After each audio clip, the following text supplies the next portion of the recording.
네, 축구팬 여러분 안녕하십니까? 이적 시장 점검을 계속해서 하고 있습니다. 오늘은 대구 FC를 좀 시작으로 먼저 영상을 시작해 보도록 할 텐데요. 지금부터 대구 FC 이적 시장 점검 시작해 보도록 하겠습니다. 자, 먼저 2022년 22인 엔트리를 좀 살펴보도록 할 텐데요. 다음과 같습니다. 키퍼 2명, 윙백 4명, 센터백 6명, 수비형 mid필더 내지는 중앙 mid필더 4명, 윙포워드 4명, 톱에 이제 2명 정도가 있는데요. 역시 빠진 선수가 몇 명 보입니다. 윙백이 이태희, 센터백에는 정태욱이나 박병현, 김우석 이런 선수들이 좀 보이실 텐데요. 이런 선수들 어쨌거나 전체 가치는 1,095만 유로였습니다. 146.8억 정도에 달하는 가치였고 시민구단 정도가 사용할 수 있는 그런 운용할 수 있는 스쿼드 그리고 B팀까지 운영하고 있기 때문에 이 정도의 스쿼드를 가지는 것이 딱 적당하다라는 생각이 드는 스쿼드라고 좀 얘기를 할 수가 있겠는데요. 앞에서도 말씀드렸듯이 좀 빠진 선수가 많습니다.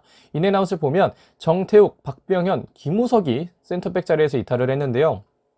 박병현과 김우석의 경우에는 지난해에도 센터백 출전 시간 5위와 6위를 기록할 만큼 센터백 자리에서 비중이 있기는 했지만 큰 비중을 차지하는 못했던 선수들인데 정태욱이라는 지난해 센터백 출전 시간 1위가 빠지면서 수비진에 상당히 좀 큰 구멍이 난 상황입니다. 그와 함께 윙백 이태희 선수도 빠졌는데요. 이태희 선수는 박병현과 김우석과 다르게 없이 출전 시간을 그렇게 많이 가져가지는 않았습니다. 추가로 톱에서도 제카가 빠졌는데요. 지난해 최다골과 최다 도움을 기록했었던 제카가 빠지면서 대구의 공격진에도 충분히 보강을 할 만한 이유가 좀 생겼었는데요. 그렇게 되면서 대구는 센터백 자리에는 김강산, 미드필더 자리에는 세라토, 공격수 자리에는 바셀로스와 에드가를 데려왔습니다. 김강산 선수는 바이아웃을 질러서 데려왔고요. 미드필더의 세라토 선수와 공격의 바셀로스 선수는 FA 영입, 그리고 에드가 선수는 다시 한번 또 재영입을 했습니다. 부상에서 이제 점차 돌아오는 시간이 될 것 같은데요. 이렇게 돼서 2023년의 예상 엔트리는 다음과 같습니다. 오승훈과 최용훈이 키퍼 자리를 계속해서 지키고 왼쪽 윙백에는 홍철과 케이타, 오른쪽 윙백에는 황재원과 장성원이 뛰지 않을까라는 생각이 들고요. 센터백은 5명으로 줄었습니다. 김진혁, 홍정훈, 조진우가 주전 자리를 맡는 가운데 김강선과 이원우가 4번째, 5번째 센터백을 볼 것으로 보이고요. 수비형 미드필더 자리에는 이진용, 세라토, 김희승, 우후성, 이용래 선수가 이 투볼란치 역할을 맡고 윙포워드에는 세징야, 고재현, 페냐, 이근호, 톱에는 바셀루스 선수와 에드가 선수가 좀 자리를 볼 것으로 보입니다. 지금 지난해에 비해서 약 195만 유로 정도가 줄어들었는데요. 이건 정태욱 선수의 이탈 그리고 제카 선수의 이탈이 좀 크다라고 얘기를 할 수가 있겠고 그들 또 빠진 선수들에 대한 대응으로 들어온 게 김강산, 세라토, 바셀루스 이런 선수들인데 이 선수들이 K리그2에 있어서 가치가 좀 낮게 선정된 것도 있고요. 브라질에 있는 선수들이 보통 세리 B나 C에 있었던 선수들은 가치 선정이 좀 낮게 되어 있습니다. 그렇기 때문에 K리그1에서 아직 활약하기 전이라 이 선수들의 가치가 낮게 평가되어 있고 그렇기 때문에 이 3명의 선수들의 가치가 K리그1에서 활약을 하면서 좀 더 높아진다면 이 갭은 조금 더 메워질 수 있을 거라는 생각을 할 수가 있겠는데요. 그럼 지금부터는 좀 변동이 있었던 포지션 그리고 보강이 필요한 포지션에 대해서 좀 살펴보도록 하겠습니다. 첫 번째는 센터백인데요. 센터백 주전 라인업은 이렇게 나왔습니다. 김진혁, 홍정훈, 조진우인데요. 정태욱이 빠지면서 보다 조진우 선수가 주전급으로 활약할 시간이 늘어났습니다. 김진혁 선수는 올해에는 센터백 자리에서 조금 더 출전 시간을 많이 가져갈 것으로 보이고 홍정훈은 가운데, 조진우 선수가 오른쪽에 서게 되지 않을까 저는 생각이 드는데요. 김진혁 선수는 이적설이 끊이지 않았습니다. 올해 겨울에 어디 간다 얘기가 많았는데 정태욱이 빠지면서 김진혁은 절대 보낼 수 없는 자원이 됐고 홍정훈 선수 역시 일본으로의 이적설이 잠시 있었지만 큰 돈이 아닌 이상 대구FC가 홍정훈까지 보낼 일은 그렇게 많지는 않을 것 같습니다.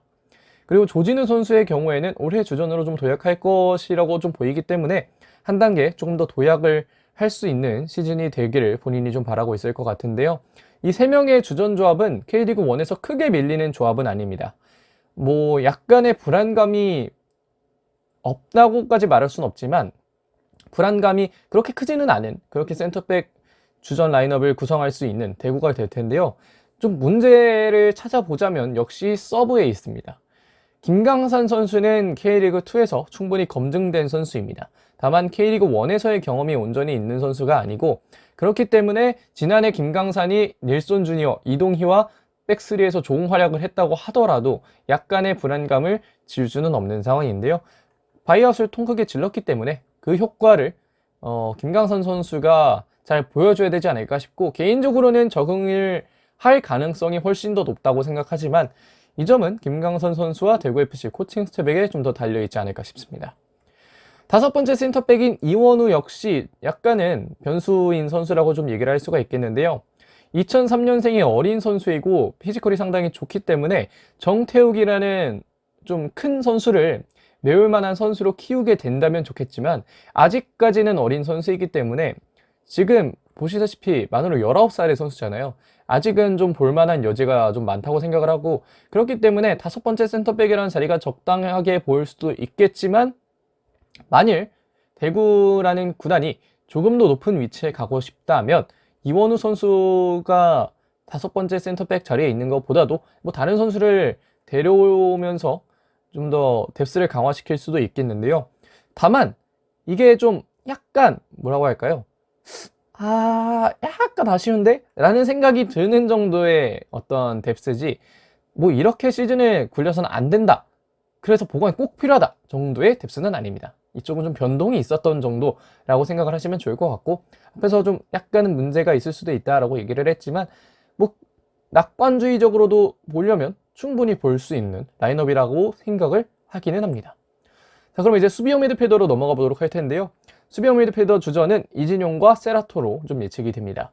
이진용은 아직까지도 22세 이하 자원인 상당히 경험 많은 어린 선수라고 좀 얘기를 할 수가 있겠는데, 이진용은 올해에는 좀 알을 깨고 나오기를 바라는 그런 해라고 좀 얘기를 드릴 수가 있겠습니다.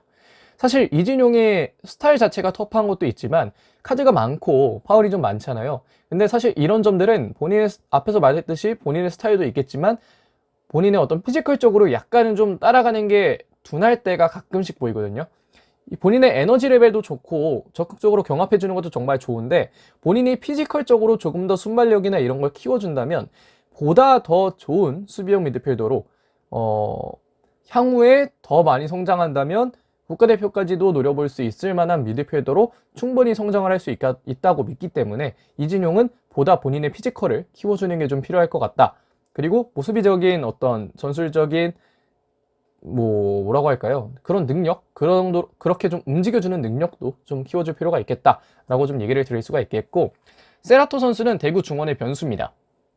사실 뒤에 서브를 보면서도 말씀을 드리겠지만 현재 주전 자리에 이진용의 파트너로는 세라토가 가장 유력한 상황인데, 세라토 선수는 아직까지 K리그1에서 검증된 바가 없습니다. 그렇기 때문에 뭐 지난해 크리시우마에서 이제 27경기 뛰면서 뭐 준주전급 선수로 경기를 뛰었다고 해도, 그리고 제가 본 영상들에서는 나쁘지 않은 활약을 보였다고 해도, 세라토는 아직까지 K리그1에서 검증된 바가 없기 때문에 여전히 변수라고 생각할 수밖에 없고, 그런 상황에서 세라토 선수가 얼마나 K리그1에 또 적응을 잘 하느냐가 가장 큰 또 대구FC의 성적을 판가름할 수 있는 가장 큰 좀 뭐라고 할까요? 지표가, 내지는 가장 중요한 포인트가 될 수 있을 것 같고, 세라토 선수는 이런 점에서 겨우내 좀 대구FC의 선수들과 그리고 K리그와 좀 친해질 필요가 있겠다라고 좀 말씀을 드리고 싶습니다.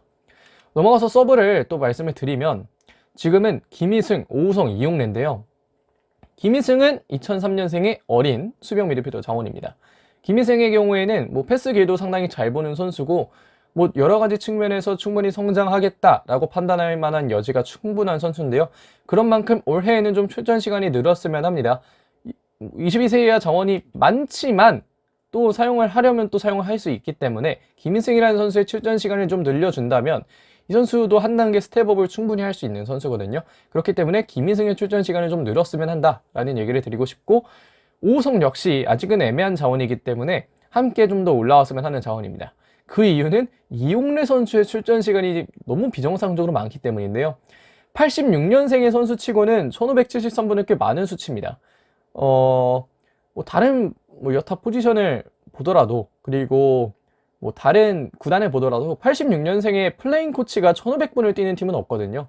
그렇기 때문에 이런 구조를 좀 더 타파하고 어린 선수들의 에너지 레벨을 함께 끌어올리면서 좀 더 젊은 팀으로, 에너지 레벨이 높은 팀으로 좀 바뀌기 위해서는 이용래 선수의 출전 시간은 차차 줄어들고 김희승과 오우성의 출전 시간은 차차 늘어나는 게 가장 선순환 구조가 아닐까 싶고, 이쪽은 뭐 변동이 있었다기보다는 만약에 윈나우를 하고 싶다면 보강은 필요하다.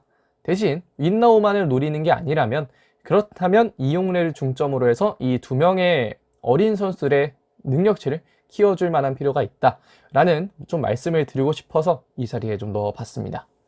그럼 수비형 미드필더는 좀 이 정도까지 하고요. 마지막으로 스트라이커 자리 볼 텐데요. 스트라이커 자리는 변동이 있었던 자리입니다. 바셀루스 선수가 영입이 됐고 에드가 선수도 재영입이 됐는데요. 바셀루스는 지난해 세리 B에서 10골과 3개 도움을 기록한 꽤 괜찮은 스트라이커라고 말씀을 드릴 수가 있겠습니다. 46경기를 뛰어서 13개의 공격 포인트라는 게 아주 좋은 것도 아니고 아주 나쁜 것도 아니지만 또 좋게 보려면 좋은 점도 있기 때문에, 그리고 바셀루스 선수의 어떤 영상을 봤을 때에도 이 선수가 포인트를 만들어낼 줄 아는 선수구나 라는 판단을 좀 할 수 있었기 때문에, 바셀루스 선수가 K리그 1에서 적응을 하고 그렇게 뭔가 대구를 위해서 많은 노력을 해준다면 이 대구의 톱 자리 바셀루스 선수 하나만으로도 상당히 만족감을 느낄 수도 있게 되지 않을까라는 생각이 들고요. 에드가는 건강하게만 복귀해준다면, 그렇게 하면서 지난 몇 년간의 대구에서의 좋은 모습을 보여주기만 한다면 에드가 선수는 백업 역할로서는 정말 충분한 능력을 가지고 있는 선수니까요.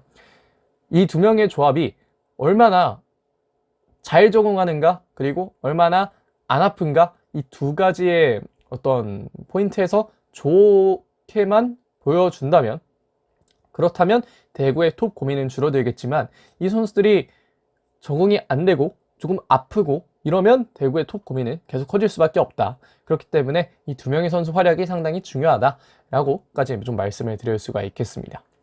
자, 지금까지는 좀 포지션들의 변동에 대해서 좀 살펴봤는데요. 이제는 스쿼드 장점에 대해서 좀 먼저 보도록 하겠습니다. 스쿼드의 장점 첫 번째는 22세 이하 자원의 다양한데요. 지금까지 보셨던 이 포지션들마다 스트라이커를 제외하고는 모두 22세 이하 자원이 있습니다. 어디에나 22세 이하 자원이 있는 대구고, 주전 자리에 황재원, 이진용 이런 선수들이 다 22세 이하 자원이잖아요. 그렇기 때문에 대구는 이 장점을 살려서 본인들의 어떤 에너지 레벨도 올려주고 교체 카드도 상당히 다양하게 쓰면서 에너지 레벨을 높은 상태로 유지할 수 있는 그런 방안을 계속해서 좀 강구할 것으로 좀 예상이 되고요. 지난해에도 좋았던 이선 자원들 세징어와 고재현은 올해에도 좀 더 기대를 해볼 수 있지 않을까라는 생각이 들고, 다양한 포지션, 특히 수비형 미드필더와 톱자리의 외국인 선수를 보강하면서 뎁스를 효과적으로 채웠다는 점은 분명히 스쿼드의 장점이라고 얘기를 드릴 수가 있겠습니다. 다만 단점을 보면 뎁스는 괜찮은가 싶은데 주전과 서브의 격차가 꽤 커 보이는 포지션이 있기는 한데요. 이게 아마 앞에서 보여드렸던 수비형 미드필더나 다른 포지션이 될 것 같습니다. 주전과 서브의 격차가 꽤 크면 이게 지금은 커 보이는 격차를 줄이기 위해 어린 선수들이 성장하면서 그 격차가 줄어들 수도 있겠지만, 주전 선수들이 엄청나게 굴리게 되는 결과로도 나올 수 있거든요. 물론 대구FC가 아시아 챔피언스 리그를 나가지 않기 때문에, 그렇기 때문에 리그와 FA컵만 소화하면 되니까 이 체력적인 안배가 충분히 가능하기도 하겠지만, 이런 뎁스 상황이라면 어린 선수들이 성장해주지 않는 한은 주전에 대한 부담이 좀 많이 들어갈 수도 있다라는 얘기를 좀 할 수 있겠고, 세라토의 역할이 좀 중요합니다. 중원은 클래스가 살짝 아쉽다고 생각을 하기 때문에 세라토의 역할이 중요하다 앞에서 말씀을 드렸고, 톱에서의 불확실성이 있기 때문에 바셀루스가 터져주기를 바란다 라는 점도 앞에서 좀 말씀을 드렸습니다. 자, 그렇게 해서 좀 결론을 내려보자면 22세 이하 자원은 올해에도 걱정이 없습니다. 이진용과 황지원을 믿고 좀 활용을 하면 좋겠고요. 몇몇 자리가 주전과 서브가 격차가 꽤 크다 앞에서도 말씀을 드렸고, 이 차이는 선수들의 선중으로 메워줄 필요가 있습니다. 마지막으로 중원과 톱 아직 미지수입니다. 세라토, 바셀루스의 활약을 지켜봐야 하겠는데요. 앞에서도 말씀드린 여러 가지 점들을 결론에 좀 모아놨다고 얘기를 드릴 수가 있겠습니다. 자, 여기까지 대구FC 이적시장 점검을 좀 해봤는데요.